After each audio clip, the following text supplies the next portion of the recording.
Support Garage Logic and news from the Crabby Coffee Shop by supporting this podcast. Hear your business on this podcast and reach thousands of GLers. Visit garagelogic.com and enter keyword partner to learn more. That's garagelogic.com, keyword partner. Welcome to News from the Crabby Coffee Shop with your host, Dawn McLean, from the Adventures of Bradley and Dawn on My Talk 1071, Garage Logic's newsman, Mr. FYI, John Haidt, and the crabbiest guy in the coffee shop, Kenny Olson. Good morning, Dawn. Good morning. Good morning, John. Good morning. Ross, what the hell did you just read? Dawn, could you explain to me what the hell I just heard Ross read? He said if you want to advertise with us in so many words that you can find a way to do that on the GL website. Okay. Yeah, right? Thank you, Dawn. GarageLogic.com, keyword partner, and Dawn will schlep your product personally. That's right, Ross, depending on what it is. yeah, depending. Yeah. Ross, you should read legal disclaimers. You've got the voice and the tempo for whatever. Any way to make a buck, KO. You know that.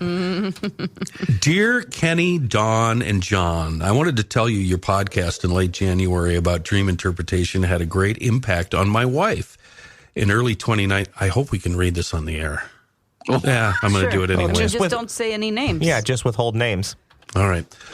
In early 2019, her father passed away. There were only 7 weeks between the diagnosis of his cancer and his passing. He was only 71 years old. Since then, he has appeared in my wife's dreams a few times, and she hadn't really known what to make of it. I heard the Dream Topic podcast on the same morning that my wife told me about her dad that had been in her dreams the night before. Sharing the episode with her was so helpful. Recently, she had another dream about him, and it's comforting to her to know that he's visiting her. Thanks for sharing your insight with all us Hoopleheads. Love the show, Jason. Oh, that's nice. I replied to him and let him know that today is... Well, I read it yesterday, and I said, tomorrow's my dad's birthday, so, thank you, because he's passed, and so this gave me comfort to get the email, One thing we didn't talk about enough, I don't know if it was that show or another show, but we were talking about, was it dreams and your lights? You were homesick with the COVID. That's right. Oh, yep. and they were, yeah. And your lights started flashing. Mm-hmm. Yeah. And I shouldn't have glossed over that. Does that happen frequently? It happened, yes. Yeah. I mean, It depends. It could be anywhere, and it'll happen. So this is a Dawn thing and not faulty wiring in your house. I don't think it's faulty wiring because it can happen in the office. It happened at my sister's house. He does it in my sister's house, too. I'm surprised you're not addicted to drugs and living on the street. I really am. Because of that? Yeah. Oh, no. Yeah. It's just my dad. And he'll show up sometimes when I'm doing ghost hunting stuff. So I'll be doing that this weekend. Hopefully he'll say hi, since today would have been his birthday. And tomorrow is the anniversary of his death. So he died a day after his birthday. So... Hopefully he'll show up. Do you ever try and tell him, or do you particularly care one way or another? But have you ever told him, like, you can go to what's next? You don't need to be hanging out here. I think he comes and goes. Okay. Yeah, I think he's not earthbound. He's just comes back to visit, which that's what I probably said on that podcast, that people, who have passed, if they're not talking in the dream, they're visiting you, if it's just all mind-to-mind communication. I have a question, but I'm worried that if I ask you, you're going to dwell on it and it's going to change your life. Oh, for God's sake, nothing you say is going to change my life. It's something I think about all the time. Okay. What if he's watching you in the throes of passion? Oh, you think about that all the time? Yes, I do. I have very similar thoughts too, Kenny, about people who have been in my life. Yeah, that's just your own guilt about sex for some reason. He had sex to make me, so he should just accept that's what's happening. And I doubt if he's a perv and watching his daughter have sex. Oh, okay. All right. Right? Well, that makes sense. It's not. God, you wouldn't do that in life. So You're so well-founded in reality. He but yet probably- you have all this. listen, I have to concentrate during sex. I can't be thinking about that. Okay, women can't just lay there And let it just happen. That's not how it works. I know that men feel like they give women orgasms, but we do it. You can't just certainly- like think this about is- TV or something like that. It's not going to happen. It's a mental thing. I've got on my list today, I have cocaine hipsters, Eddie Van Halen, customers are angry, and a bunch of guys riding snowmobiles.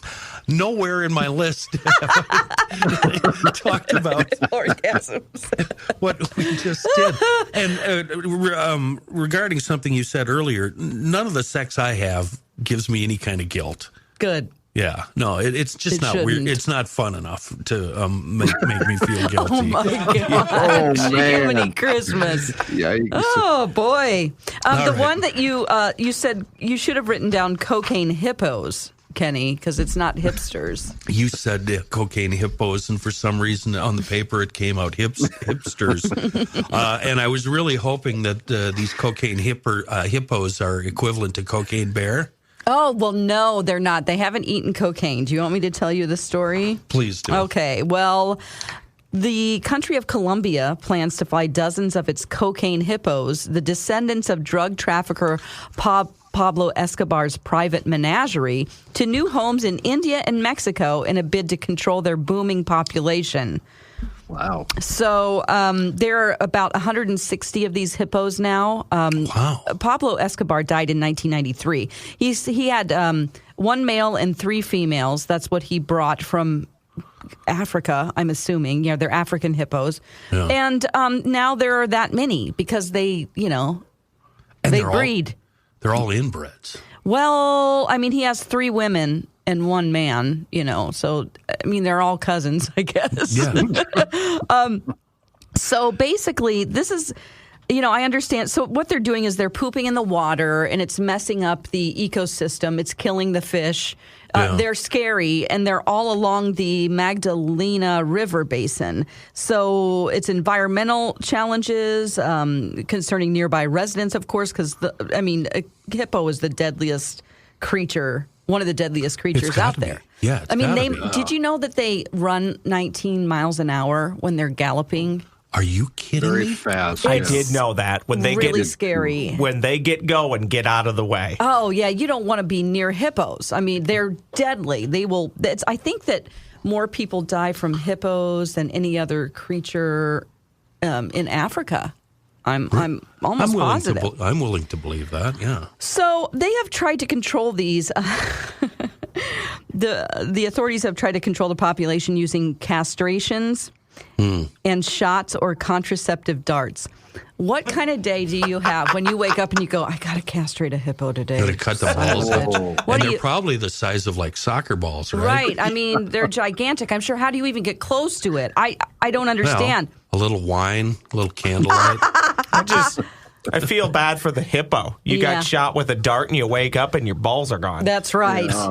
Boy, and how are you going to? I mean, and then they're in this dirty water. How are the stitches going to be clean? Oh. Okay, so I think about those kind of things because I'm like, well, That's what you think about. Yes. So the technical term for what they're going to do, they're going to move these hippos to 60 of them to India and 10 to Mexico. So they're translocating these hippos and taking them to countries where these institutions have the capacity to receive them and to home them properly and to give them control in their reproduction. So they can't send them back to Africa. It's not allowed because then you send all the pathogens that they have, and it's an invasive species. It'll destroy the other animals and ecosystem because of what they'll bring from Colombia. That's foreign. Should I give my suggestion? Yeah. Oh, I'll give you one guess as to what my You suggestion just Yeah, want I them to think kill I them all. know. Yeah. Just kill them all. Well, why aren't we? I think that they care about the hippos. Here's the other weird part. The part that, castrating hippos is very scary to me. I don't want to really think about, but I'm really worried about the transport. So what is hippo going to roundup, happen. yeah. I thought surely they would take them by boat. Okay, they are flying the hippos. Oh God! In containers, in wooden containers. They are not going to tranquilize those hippos. Oh no, this is a recipe. They won't be drugged, but they will have emergency tranquilizers in case the hippos get nervous on their flight. Bad idea. I'm Bad sorry. idea. Yeah. But that's another thing that I don't want to be involved in. You wake up that morning, you're like, today's the day we got to freaking take those hippos. Imagine waking up, or a few days prior, you're told you're the pilot that has to fly a bunch of hippos. There better be a big barrier between you. And what if they start moving around? I mean, how are you supposed to keep the plane? This is horrible. How many are they going to take? Are they going to take one at a time? Are there going to be a fleet of planes? What are there 2 hippos per plane? How many hippos can you fit in a plane? It's just a lot of logistics that they don't seem like they are real good on. Like, they're not going to tranquilize. I can see their point, though. How do we even get the hippo in the box? All of these steps, I'm like an event planner. I'm like, this is the crappiest event that I have to plan ever. Give it 5 years, and there'll be a sequel to Snakes on a Plane. It'll be Hippos on a Plane. Yes. And Samuel L. Jackson will be beating the crap out of hippos that are trying to bring down an airplane. This is recipe for disaster, right? Absolutely. Wood crate. You know they're going to bust through that. No problem. Right? It's like a special hippo. Like, I don't know what they said. I think they said wooden. And I'm like, no. How do you even get it in there? What, do you put leaves in there and go on, come on now. Get in there, come on. You've been to Roundup. Do you want a before. treat? Do you want a treat? Right. It's always tough getting the first cow into the trailer. After that, they seem to follow a little better, but still. Amen. Yeah. If you don't have a head gate for what you're doing, Right. No, you're to screwed. give them, medicine, and also I have done that and helped with that. My dad had cows. And it's violent. They fight back, They don't even wanna when they're do in the it. gate, the head gate. Of course, they don't want to do it. I would too. What are you It's just doing a back to my nightmare. ass back there? And then, like you said, the weight. There's been times when, hold on, I have to turn my mic off and cough. Uh-oh. He looks like One of the hippos. There's been times when one person has been removed from a plane because improper balancing. If they get What? loose, Yes. yeah, Yep. no, it actually happens. What? It happens to non-rev people or people that fly standby. There'll be a seat available, and you can't take it because you're a fat ass or whatever. Oh, no. Do you Do they guys- say that at the gauge? They go, I'm Right sorry, to you you. can't take this flight. Over the mic. You're a fat ass. Kenny Olson, fat ass Olson, return to the. You got to get off of here. There was a Pull plane. your lard ass out of there. There was a plane a few years ago where they have very good footage on it. You can find it. It's within the last 5 years. Remember this cargo plane that took off and all the cargo shifted and the plane was maybe 1,000 feet No. off the ground? No. All the cargo shifted and the plane just immediately went Backwards. just dropped. It's Yep. the worst video ever. Yeah, it just dropped straight to the no, ground and I don't like- exploded. We Yeah. need to. Yep. That makes me so nervous that like one human being to Yeah. get out. Like, is it that close? How do you know how much people have in their carry-on luggage? Like, I was flying standby a long time ago, and I was stuck at DFW, and I couldn't get to Minneapolis or Chicago or anywhere points north. So I got on a plane. I found a flight from San Jose to Chicago, and I'm using American, so you have to go through certain cities. So I get on a plane, I go to San Jose, I get there, I get on the plane to Chicago to O'Hare, and I get pulled off because of weight restriction. It was before When does this happen? And it was before I was fat. I mean, it was 20 years ago or more. No, it was probably 30 not years fat. ago. Well, yeah, but I don't mind saying it. It's true. I got a big old front porch. front porch. Yeah. Come and sit a spell. Anyway, how did we end up on that? So, I don't know. yeah, You're worried I- about no. the hippos shifting their weight. I think the answer is obviously what we do for feral pigs in the South, and now we hear feral pigs are going to be coming in from Canada. We're going to do the same thing. You just, turn the good old boys loose with their firearms and take a few out. Can you eat them? Is their meat good? Oh, I Can you can't harvest it? imagine. Isn't That it would all feed a muscle village and- for 2 years. I don't want to know. I don't want to heat. I don't want to eat a hippo.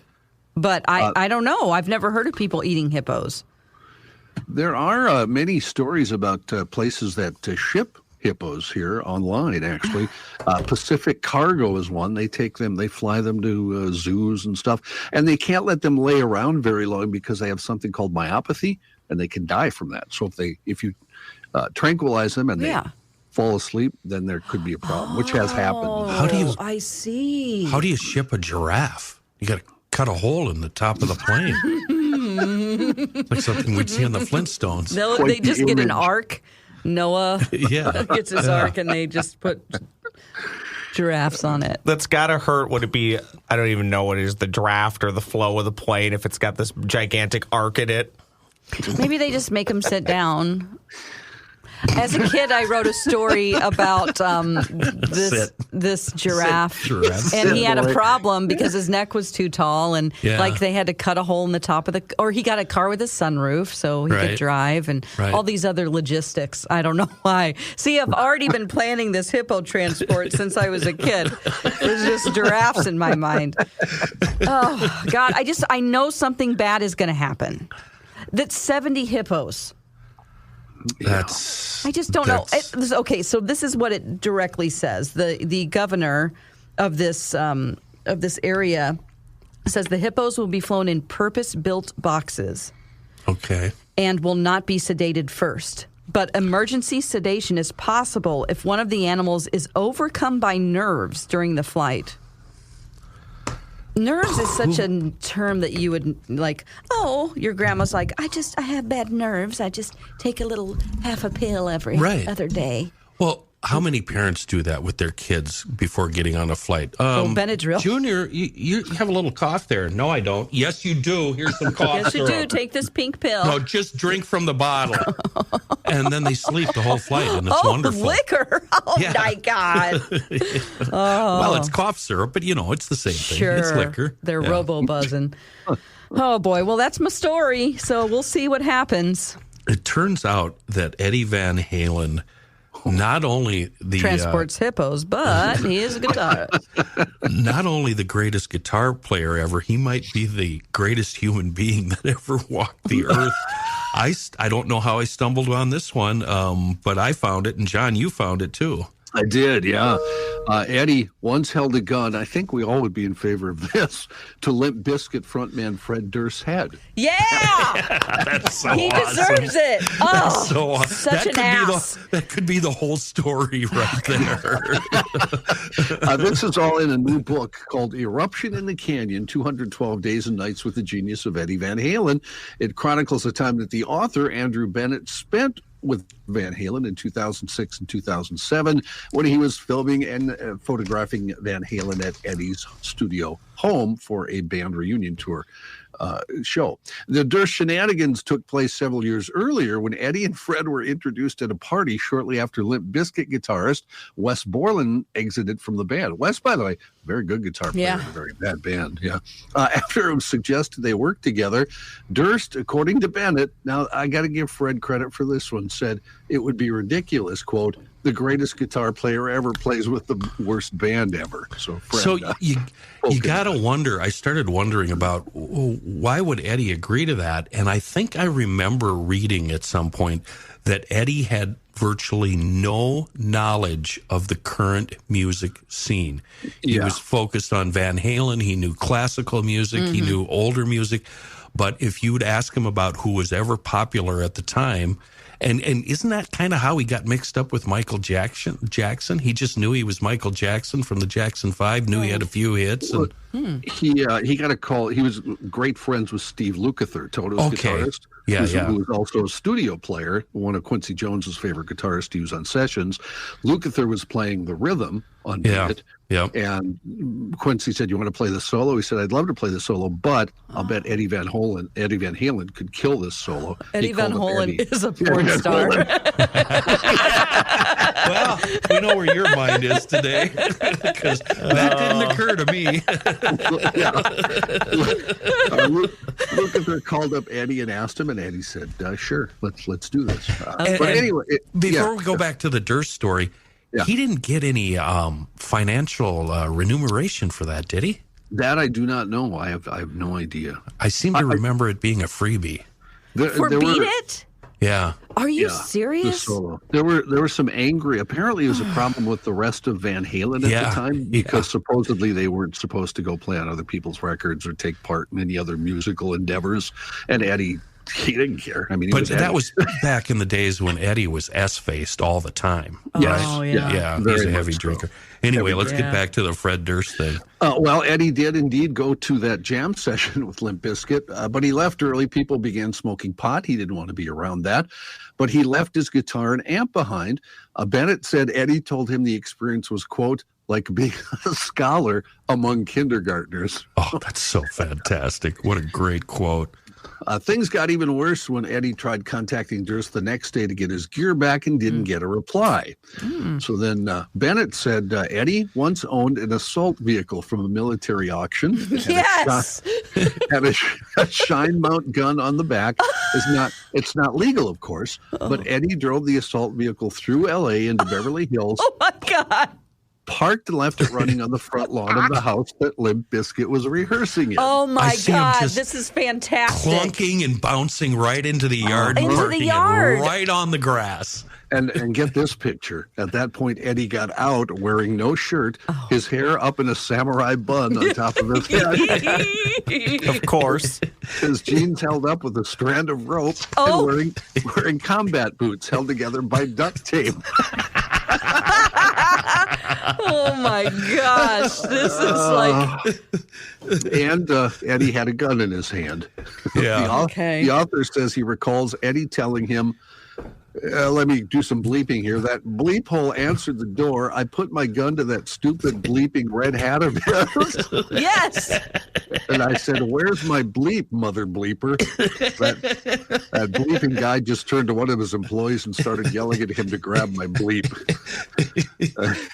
And apparently Eddie stood out on the front lawn of the home in Beverly Hills in broad daylight, smoking a cigarette, holding a gun on Fred Durst as he went back and forth from the house to the assault vehicle, lugging amps and guitars. Oh, my God. This is amazing. In 2018, Eddie launched legal action against the author, accusing him of trying to release video material of Van Halen without permission. But the book's still coming out, obviously. Eddie had some problems getting along with people, didn't he? Yeah. Fred Especially Durst when he deserves was, that. Oh, absolutely. Without a a jerk. doubt. Yeah. There's a band called Taproot, and they never really became that big. But they were on the Ozfest tour, and half of they would just trash Fred Durst because when they were first starting out, bands, they don't have any money. They're like eating ramen noodles, scraping together enough for gas to get to gigs. Right. Super, super poor. They Yeah. meet Fred Durst, and he was like, you guys are amazing. I want you to come to my house in Florida and record with me, and it'll be great, and they kind of went through dates and what would be good. And so they called, and he did not answer, but they're like, well, we got the money together from, I don't know, friends, parents, whatever, to go to Florida. So they show up at his house because they had his address. It was like a thing that was supposed to happen. And whenever they got there, he completely wouldn't answer the door. Wow. He completely said, F you guys, and like, I didn't tell you to come here. Okay, why do I have your address? And why he trashed him up and down and said, this isn't how you get gave him a lecture and all this stuff. And they hate him. So at their shows, they make fun of him. They put on red hats and jump around for a while. And they tell that story everywhere they go. Good. Because that kind of S is just... Right.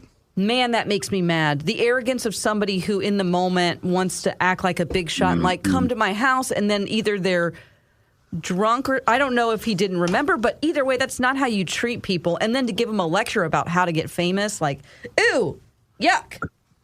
Where and what, I'm entering this into Google, is Fred Durst doing now? Do you remember he was on a TV commercial recently, but I'm blanking on what it was. Did he have that stupid red hat on? He did. Of course he did. Yeah. Backwards hat? Because you don't want to know what's under there, I bet. He worked on a film. The Fanatic came out in 2019. Really hoping he would have been broke by now.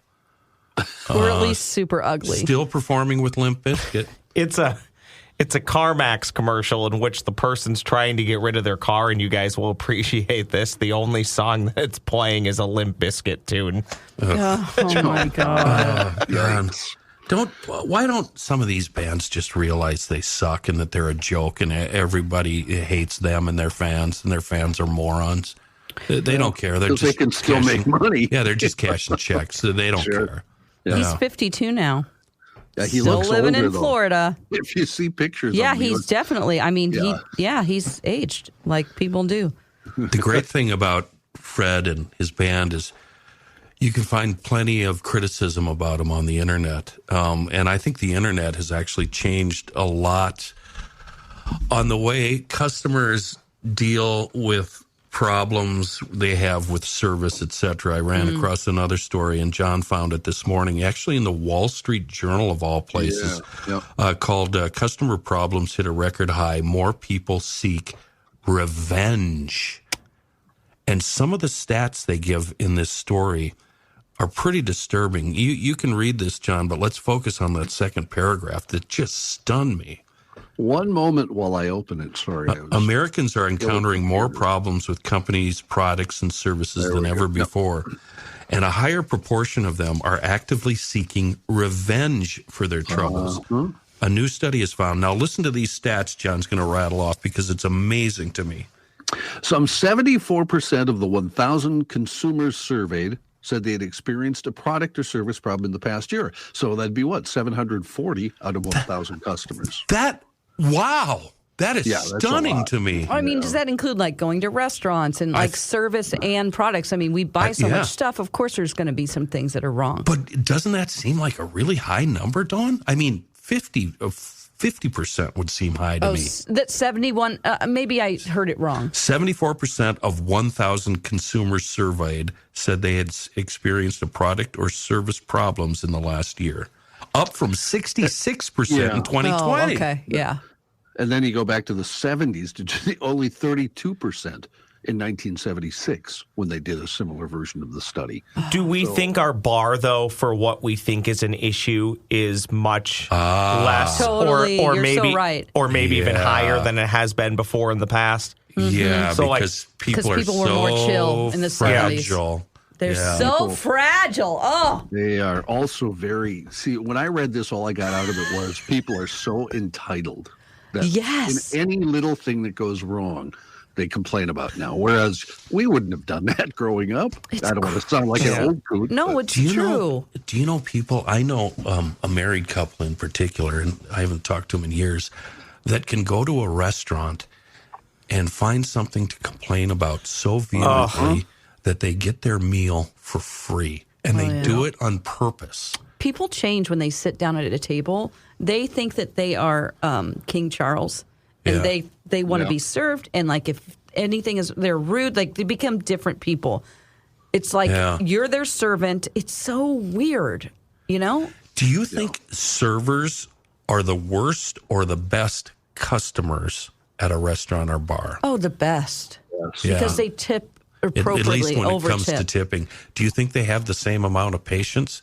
Do you think if you're a bartender at X bar and you're pretty good and you're on it, do you expect that sort of service everywhere you go? You know what I mean? I think that they're more lenient with people. They understand. They can look around and be like, okay, 4 people just sat at the bar. Yeah. So I get what's happening right now. I think they're Or more that waiter understanding. that waiter's doing 6 tables. they just got okay. triple sat. Yeah. I think they look at the experience or the environment and understand it more. Where like we would look at it, especially me, would say, "Oh well, it's busy. It's busy here every lunch hour or every dinner hour. They should be used to it." Where a server or a bartender would say, "Actually, it's not that easy." Oh yeah, I used to be a server, and so I'm. Of course, you did. I'm right. You used to be everything. Well, he's not wrong. I know. It's another job. There we I go. settled on this. So let's bring the internet in on this. Do you guys, look at reviews before you go somewhere or purchase something? And then B, if in fact, if your experience is good or bad, do you leave a review? What do you guys do? I don't. I read reviews because my boyfriend does, and he always is like, "You need to read the reviews on that." But then I also discern like, there's 5 stars, 5 stars, 5 stars, 1 star. And I'm like, ooh, let me read this POS. Always that It's just, one they're so guy, fragile. Yeah. The people are like, and then my feelings were hurt. I also think, too, It ruined my day. I'll look at them a lot for things that I'm going to buy, but at the end of the day, it's more just to reaffirm an opinion if I'm going to buy or not buy something. Yeah. Because generally, for me, if I'm going to buy something that's, I don't know, $25, if it ends up being a POS, well, then I just throw it away and don't complain about it and say, well, I spent $25 on it. What did you think you're going to get? Right. But If I have really good service, Kenny, I do rate that. If somebody goes above and beyond for me, I will put that in on Google because I want that that's business. nice. I want that business to do well. So you have to actively search out their website then, and then the reviews, and that's actually, you're making an effort to do something That's good. because he's nice. Yeah, I don't do that shit. if you got to be super bad for me to put in a bad review, but if you're really good or you show good customer service or you're kind to me, I do want people to know that because to me that generally indicates, okay, this is a good business with decent humans. If you go look, like you can look at what your reviews are. If you look at my Google reviews, I think I've only left one negative review. Pretty much everything is a 5-star. This is the greatest place ever. Yeah. It may just be laziness on my part, but I never leave reviews I don't either. or don't like. And the only time I'll look something up is if it's a big ticket item. Like when I want to buy a new guitar or whatever, I will read all the reviews I can find, watch YouTube videos with reviews. Yep. But if it's something small, I do. You know what? Come to think of it, I do leave reviews on eBay and Etsy and Amazon. Like if I get it's shipped to me and it's like in good condition, because they're ranked as a seller and I'm ranked as a customer. Right. So I want people to know I'm a good customer. The reviews thing is interesting because you do have to qualify and pay attention to them because we would, in a past life at the big box retailer that I worked at, we would get some poor reviews and we would actually be able to sometimes throw those reviews out. Oh, I didn't know you could delete them. Yeah, you can, but there's only like certain qualifications in which you can. But also sometimes, to your point, Dawn, you have to read the reviews because sometimes the reviews are, oh, well, that's not going to change my opinion. Case in point, at the big box retailer, we sold a shovel, very popular shovel that sells a lot. And one of the reviews that made me laugh was it says, some assembly required, which basically means you're taking one screw and putting the shovel together, right? Yeah. The person's review was a 1-star review that said shovel arrived in pieces. It's like, yes. Yes. It arrived in 2 pieces. You get to put it together. It's pretty simple. Yep. Grab the one bolt and read the instructions. There's a dirt track up here that should be the best track in the state, but it's not due to the way it's run. And I went to their reviews, and there was one bad review, and it was a really good bad review, and it hit all the marks, and it was written by my roommate. Did you read it first and then look, and you're like, oh, I live with that person. I know her. I'm so proud. She just nailed it, too. Yeah. You morons are ruining this racetrack. Oh, my God. That's great. I know. Oh. And I don't think I even told her. I forgot all about it. Say, I want to talk to you, firearms aficionados, even if you're thinking about it, about DK Mags. They have a full stock of everything you need, firearms, ammunition, accessories. And if you're looking for something more specific, you guys that have something special in mind, first of all, check the website, dkmags.com. If you don't see it there, get on the phone, talk to them, or even better yet, go in and talk to them. They've got a great on-site gunsmith staff and solid outside sources for really difficult gunsmithing issues. They have the buying power of a huge, huge box store, but they keep it down home, simple and easy and fun. It's a cool little shop on Old 8 in New Brighton. And if you are new to firearms, you're thinking about protection or sports shooting or whatever it is, and you're considering your first purchase, it can be pretty intimidating if you go into a big box store. That's why DK Mags is always the place to go. The staff are very accommodating. They've got fair pricing, quality firearms, and everything's awesome. Old 8 New Brighton and on the web, dkmags.com.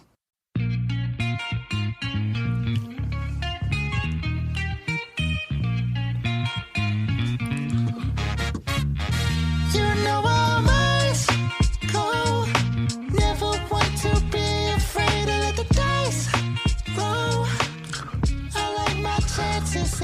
Oh, speaking of ice cold and rolling the dice, boy, that fits perfectly for this next story. Is that your son? I'm sorry. Is that your son, John? It's my son. He's not singing. He did all the music, played all the instruments. Every single instrument is Dylan Height. Oh my gosh. Did you hear the bass That's line? such a funky beat. I know, right? Yeah, and then I thought, man, what a great dad. And this song is unreleased and will never be released. Yeah, the artist that Dill wrote it for decided, nah. I said, I don't want to pursue this any further. No, he just didn't want to. He was making a change of styles. So. John, Don just hit it. Why didn't he sell it? Well, it's good that he still owns it. Me. That's why we're using it, right? Yeah. We're the only place this show in GL, and we don't even use it on GL anymore. They were both very amused that we use it because my Dylan wrote the music. And then Dylan Reese is the singer. Oh, put lyrics to it, and then they just discarded it. And when I said, "God, we love that song. We're using that for a bump on Garage Logic and now Crabby Coffee Shop," and my Dylan is like, "Yeah, great." Wow. How many? Okay, to defend ourselves, how many times has that happened in an artist or a band's history? Going back, it'd be fun to research this, where the band has been nah. But their producer or the AR Weasel or whoever in the record company said, boys, that's a hit. It becomes a hit, and then they have to play the song for the rest of their GD lives. Well, we just had a situation when Jeff Beck died. We found out, a lot of us already knew, but Stevie Wonder, as a nice thing, just wanted to give him the song Superstition. He said, yeah, here, I'm going to write this for you because you played guitar on my album. Oh. And then Berry Gordy stepped in and said, after he heard a demo, excuse me, Stevie, that's a #1 hit. You're not giving that to anybody. Oh, okay. Okay. You two have a lot of experience in the music industry. Would you agree with me? Because I say that's a #1 hit. Oh, I say that's in full rotation on KDWB. See, it's hard for me to say what's a #1 hit, but yeah, I love it. And I told him that as soon as I heard it. It's probably now a year and a half old, at least. And the first time he played it for me, I was like, whoa, I love really that. Good, yeah. Can you sell a song but then retain, what's it called? Where you publishing? Get 1% or publishing rights? Sure, yeah, he could sell that. Who would you sell? Don, you know the current music scene pretty good. Who would you sell that to? Young Gravy. Is that a dirty reference? I am in love with him. No, it's a rapper from Minnesota, and I am in love with him. His name is Young Gravy, and I am Old Turkey. Is he a black dude? No. He's a cracker. Yeah. What label is he on? I don't know. Is he on our label? Oh, there's a label in Minneapolis that he's a big time. He's coming to the state fair. He loves MILFs. I'm like, sign me up. Mr. FYI is on it. Sign Come on me now. up. I'm Old Turkey. You're Young Gravy. Did you just call yourself a MILF? Oh, God. I mean, I could be if I dress up. You know what I'm saying? Wear the right dress. Come on. Old Turkey and Young He's Gravy. in trouble.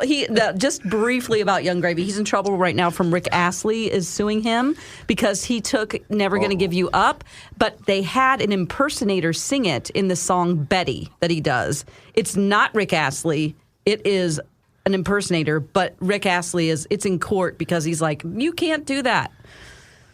So anyway. Rick Astley's not going to give that one up, is he? He has a very deep voice, and the minute he starts singing, I'm like, whoa. There's a lightning bolt that goes straight down my spine. Here's how dumb some of my followers are on Twitter. I had just finished rolling a field. In the spring, you pack it down with a big roller. I'm sitting there waiting for my ride to come. Edge of the field, Rick Astley comes on the radio with, what was that song? You got Rick rolled. Never Gonna Give You Up. And so I took a video of the field while this Astley song is blasting, saying, I just Rick rolled the S out of that field. and I got a pretty positive reaction. I bet. Except for one guy who said, yeah, but that song sucks. It's like, Okay, well, have you met the internet? Because you just got to go, never mind at that point. You're like, why did you even come here? We didn't invite you to this party. Exactly. And then when you said MILF, and I apologize for this because you are my sister and I shouldn't think of you this way, but I thought about what you said last week with your bosoms, and I don't know what reference it was, but you said I would have to wear 3 sports bras to do that. Tap dancing. Okay, tap dancing. Yeah. So I again thought... hang on, Kenny. Hang on. Go ahead. I would tell you about Young Gravy since I looked it up. Yeah, do it. He's from Rochester. Yes. And the song you referenced, Dawn, Betty. Betty, Get Money, in parentheses, hit number 12 on the U.S. pop chart. So that song did pretty well for him last year, and he's been releasing stuff since 2016. So he's been going through his entire catalog. Now I'm fighting over him with Lori and Julia on My Talk because I saw him first. Yeah. And I've been talking about him, and now they're like, we need to interview him. And I'm like, keep your hands off my Young Gravy. Those old hags don't have a chance compared to you. What about Bruno Mars? I think Bruno Mars could pull that song off. Oh, maybe the Ice Cold song? Yeah. Because he has a high voice. Yeah, that's definitely great. We should just take it upon ourselves to sell it. Yeah. And then can we get 0.5%, half a point? If I didn't do anything, I would feel so bad. That's where my guilt comes in, not sex. It's selling someone else's songs. Here's my guilt, and it regards you and your bosoms yesterday, Dawn. Yesterday? Yeah, yesterday. I'm driving home, and I don't listen to the radio. I'm trying to think of what I can say. One of my sponsors is Tri-State Bobcat, and they sell a Toro zero-turn mower, and the whole deck and seat and everything you sit on has got shock absorbers. Good. So you can go really, really fast, and if the lawn is bumpy, you stay smooth. I see. It's like a Cadillac. Yeah, it is. And my reference to this is whenever I get on rough ground with a a mower that doesn't have shocks, it's a tea shaker, a bosom shaker. Yes. So I started thinking about 3 sports bras and the wife, and is this a good thing or a bad thing? And it was a 20-minute thought conversation I was having with myself about how your bosoms don't shake when you're driving a Toro's time cutter zero-turn mower available from Tri-State Bobcat. There you go. That was a freebie. You got that for free. All right. Is there snow in Missouri? I think there is, because I saw a snowmobile for sale this morning in Missouri. I was thinking about driving down there. Have you ever ridden a snowmobile? Yes. So if I put you on one of my sleds, we could go trail riding and you wouldn't wad it up? Oh, I'd have to have a little bit of training before again, because it's been since I was like 16 or something. Would you be interested in that? Yeah. John, have you ever been on a snowmobile? Many, many, many years ago, probably 40 years ago. So it was in the 70s. Yeah, see, back in the leaf spring days when, now we're back to suspension. No suspension, a real tea shaker. Roscoe, what about you? Snowmobiler? Yeah, actually, Papa Brendel used to have a couple snowmobiles, and he had one that was basically the snowmobile as kids would go on rides with him, and then he had one for himself. So, yeah, I rode a lot of snowmobiles in junior high and high school. Perfect. Yep. Now, I do want to warn you that this is totally different, but I did drive a four-wheeler into a pond once. But I was 13. My sister drove my 3-wheeler into a pond. It ended up floating upside down. I mean, it didn't go that far into the pond, but it wasn't gross. And I fell into one of those horrible, disgusting ponds. I think I have PTSD. So, in your case, we'll rent a snowmobile and buy the insurance. Yes. I'm not going to put you on mine. My idea here is the 4 of us should go on a snowmobile ride. You don't do things. Come on, Kenny. You honestly, don't do things. Kenny, I would love that. The past few winters, I've thought, I wish I have enough, what do you call that, disposable income where I could have a snowmobile. Dawn, right now I have 4 snowmobiles that are running and I use, and 4 or 5 more that are vintage that I only occasionally use. I've been on snowmobiles since 1970. Oh my God. And I've done a number of, and both. I've never heard someone count mine, 2, 3, 4. Yeah, well, I think Is it a 1? Mine. Yeah, my main sled, my sled I bought for Ben, and then these other 2 I just picked up. And I've done every kind of discipline, racing, deep snow, out in the mountain, trail riding, even been on what we call backpack trips, where, like, say you drop, you go to Duluth, you get on your sled, you ride up to Grand Marais, then you ride the Gunflint, and then maybe the next day you go up to Ely, and then third or fourth day you ride back to your trailer in Duluth, the backpack trips. Oh, wow. But I discovered on Sunday, these 3 old dudes from northern Minnesota that they already left. They left on Monday, and they're riding snowmobiles from Grand Rapids, Minnesota to Fairbanks, Alaska. Oh. I think it's over 4,000 miles here. Let me just How read. many pairs of underwear did they bring? That's all I care about. They're all 3 pulling sleighs. But it's a group of avid snowmobilers. They've embarked on a cross-country snowmobile journey, Grand Rapids to Fairbanks, passing through, this is written by a gal from the Swan Valley Star and Sun-Times, passing through her area. Rob Hallstrom is the youngest. He's 65. Paul Dick is 72. And Rex Hibbert will turn 70 while on the trip. They've always been up for some kind of adventure. In 2019, they went to Churchill, I think that's Manitoba, and back. And they have extensive experience long-distance riding, but they've never done this. And, 4,500 miles. The trip, they'll be snowmobiling there, leaving their sleds there and flying back. They've got a lot of sponsors. They're all 3 riding the same kind of sled. It's an Arctic Cat, kind of a long-track trail sled. A 8,000X Arctic Cat Norseman's. I have to be honest, I don't know what that is. 22 riding days. And they're going to try to stay in hotels, but here's where it gets interesting, McLean. In their sleighs, one of them, they're carrying a tent. And when they get into Canada and the Yukon, they're going to be far, far away from roads. And there's going to be times when they have to set up this tent along the way and camp overnight. Great. Let me tell you, it gets down to 60 below in the Yukon. What are they going to do? That's too cold to be outside. They have. Simply.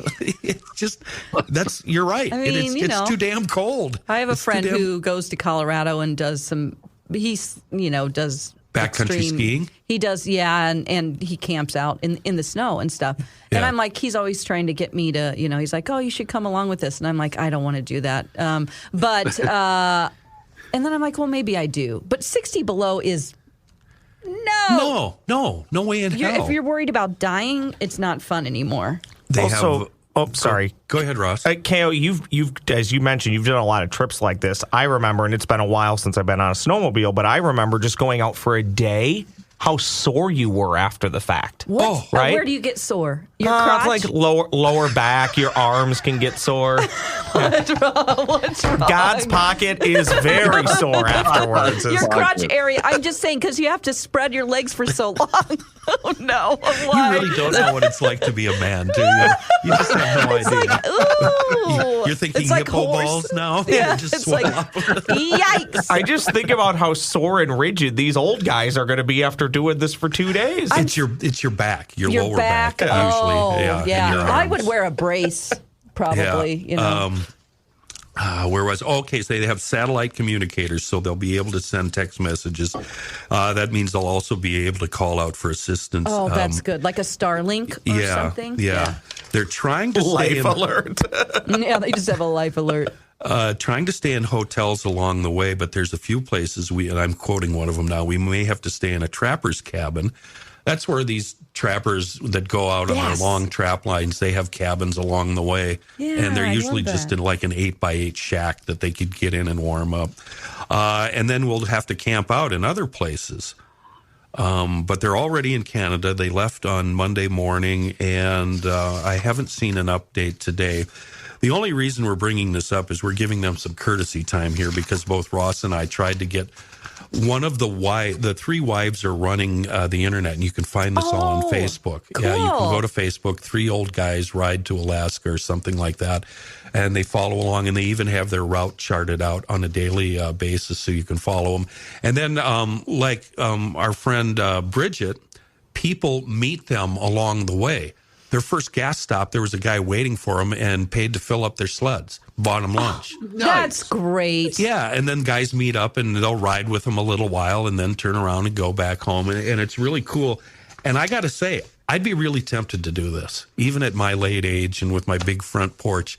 I think this would be a lot of fun. Big front porch. A lot of fun. And they might actually encounter some deep snow, heavy snow along the way, but they're going to try to take all snowmobile trails.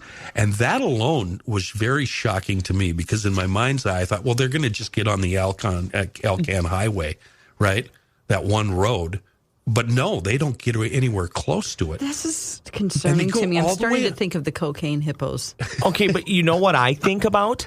I think this sounds, there's some danger here, a fair amount of danger, right? Without a doubt, yeah. I'm still not sure what these guys are doing at their age and the climate that they're going through. I'm still not sure it holds a candle to what Bridget McCutcheon is doing. Oh, of course not. That's a different level. She was biking through Russia. She's But different level. My gosh, it's so fun to follow her.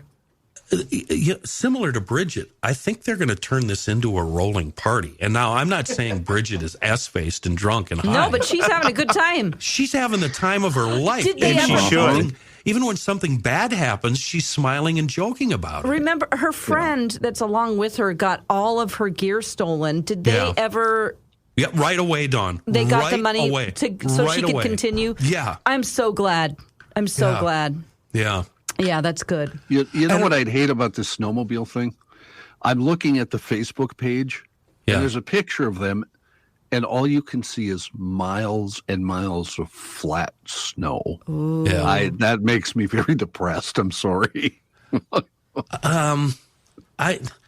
I don't have a problem with that. I'm so surprised that there's trails the whole way. They're actually going up into the Arctic Circle and then curving back down to the southwest to get down to Fairbanks. I think the worst part, John, would just be the cold. And if that wind picks up, it's not the temperature, it's the wind. Horrible. Yeah. What kind of large apex predators are out there? Like a mountain lion? Can you imagine you're on the snowmobile and you see, because it's all flat snow out there, and then you just see a mountain lion coming towards you, and then it's running alongside your snowmobile, and you're like, ah! These things can They go up jump to on your 100 back. They can go up to 100 miles an hour. The real fear, and I just saw a video of this yesterday, a snowmobile, it might have been in Colorado, I don't remember where, it was parked on a trail and was attacked by a moose. What? Oh, yeah. Oh my God. See, that's what I'm saying. He hopped on his sled and tried to get away, but he was too late, and the moose jumped right on the sled, and the guy got away unscathed. But and I've had a couple of incidents on the Gunflint where you come all around a corner, and there's an elk standing there, or a moose, or whatever the hell. You don't want to hit one of those at speed. No. I've been going down an old railroad bed snowmobile trail, doing in excess of the speed limit. I'm just going to say that. Mm-hmm. And if a deer jumps out in front of you, it's all over. You're done. It's not like hitting a deer with a car and it bounces off and you might go in the ditch. You're killed. K-I-L-T, killed. You've been killed. Yeah. I saw a deer on the side of the road on Lake Road this morning, and it was on the side in the snowbank, but if anybody wants to go get it, that's what I thought. I was like, can't you just go pick that up? You are such a redneck at heart. You come off as this hipster who knows everything. I do not come off as a You're an hipster. actor and a dancer and a writer, and in your heart you want to pull over and pick up a dead deer and drag I'm it like, home too bad I don't have a carve truck. it up. I wonder if the heart's still good. Yeah. Oh, I'm dead cold. A buddy of mine within the last few years hit a deer, and he said almost immediately, within a few minutes, somebody stopped and said, "Hey, are you okay?" And the person said, "Yeah, I'm fine. I just hit this deer." And then the next question was, "Are you going to keep it or can I take it?" Yeah, exactly. I was surprised it was still there. I mean, that was this morning, and I don't know when this podcast is going to be up. But do they have dead animal removal people? They do. Yeah, And that's if you do want a roadkill deer, you have to call law enforcement. They will come out there and for $10 issue a possession tag for it. You have to pay for it. Otherwise, you're stealing from the state. Can you imagine if I put that in the back of my SUV and brought it in and be like, look what I got? My boyfriend would be like, what? He's not a hunter. He can.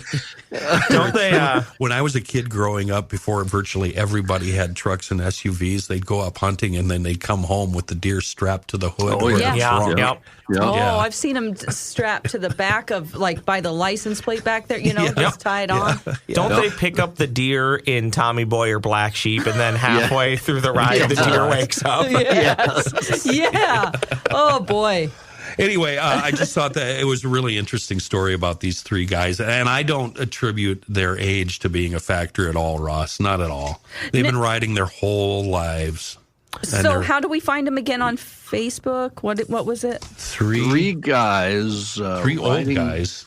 Three old guys riding to Alaska? Yeah, right? three old guys ride to Alaska. That's their Facebook page. They're up over like 12,000 followers now, and they just launched that page not too long ago. Okay. I just have to, one little criticism. Uh-oh. When a major market podcast comes to you and asks you to come on the air for a few minutes to talk about your husband's trip or your friend's trip to Alaska, the proper response is, yes, sir. When should I call? Because you're going to get public. We've got more than 3 listeners. Where this isn't a show about crocheting. We're doing pretty good on a pretty big it's GL about network cocaine, thing. hippos, orgasms, and tap dancing. What's the problem? We don't understand why a lot of people listen. We don't endorse it, but they do. So when said podcast calls you, you jump on it. You don't say maybe in April when they get back. I think that was the best part, Kenny. They replied right away, and then I had a follow-up and said, well, would anybody do an interview? No reply. And then you said you reached out to no reply. So. You know what? I get it to a degree, though. Because I don't grovel, and I haven't requested an interview in a long, long time. I used to do it all the time, Ross. I was surprised when you emailed me this morning and said that you reached out to them. Good morning. I host a podcast on the Garage Logic Network called News from the Crabby Coffee Shop. And already really sounds so much more nice than you are. I'd really love to talk to Judy, Pam, or Magina on the show this morning. We tape at 9:30 and generally go for about an hour. I've been closely watching the 3 old guys and would really love to hear your perspective. Ooh. And then just so she knows I have credibility, and I'm kind of embarrassed that I wrote this. I'm 57 years old, and I've been riding since 1970. I look forward to hearing from you. Thank you very much. P.S. What's your bra size? Okay, so you know what I was thinking. I just didn't say it. I think on that we can go, can't we? Yeah. I think Don gets the last word again. All right. All right, thanks for listening, everybody. We appreciate it.